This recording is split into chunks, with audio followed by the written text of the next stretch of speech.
ধুনীয়া মহিলা দেখিলে এতিয়া পুৰুষে চাইহে মন ভাল লগাব পাৰিব আৰু এগৰাকী বিয়া পাতি আনিম বুলি ভাবিব নোৱাৰিব। হয়, ঠিকেই শুনিছে, মৰিয়নিৰ বিধায়ক ৰূপজ্যোতি কৰ্মীৰ মন্তব্য।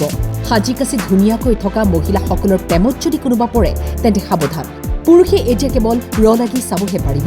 পত্নী থকাৰ পিছতো যদি আন এগৰাকী প্ৰেমত পৰে আৰু বিয়া পাতি আনিম বুলি ভাবে তেন্তে বিপদ নিশ্চিত। কাৰণ মুখ্যমন্ত্ৰী ডক্টৰ হিমন্ত বিশ্ব শৰ্মা নেতৃত্বাধীন বিজেপি চৰকাৰে ইতিমধ্যে বহু বিবাহ বন্ধ কৰিছে। সেই ৰূপজ্যোতি কৰ্মীয়ে কয়, মুখ্যমন্ত্ৰীয়ে সকলো মুধা মাৰিলে, পুৰুষসকলৰ খেলা খতম কৰিলে আৰু এয়া এক আদৰণীয় পদক্ষেপ। এটা আদৰণীয় ঐতিহাসিক পদক্ষেপ ল'লে।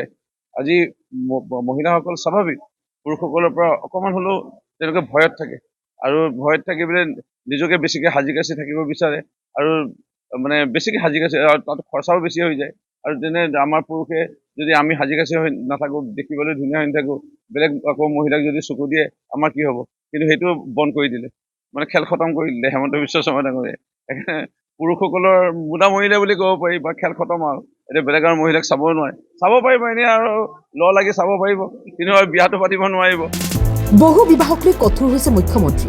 কোনো পুৰুষে কৰিব নোৱাৰিব অধিক বিবাহ। এজন পুৰুষে দ্বিতীয় বিবাহ কৰালৈ জেইল হ'ব 7 বছৰৰ। কোনোবা ব্যক্তিয়ে যদি প্ৰথমগৰাকী মহিলাক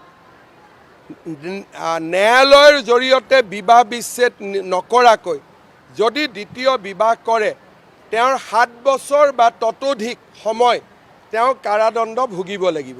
এটা আদৰণীয় ঐতিহাসিক পদক্ষেপ ল'লে।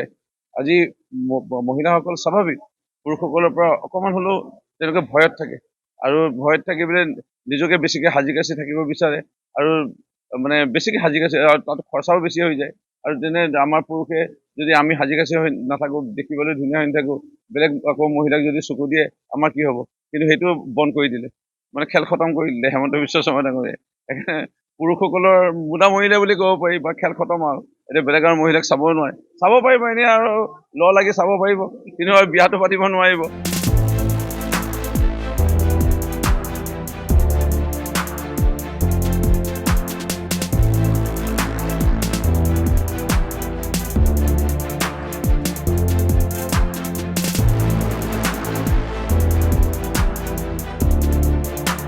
News desk, time 8।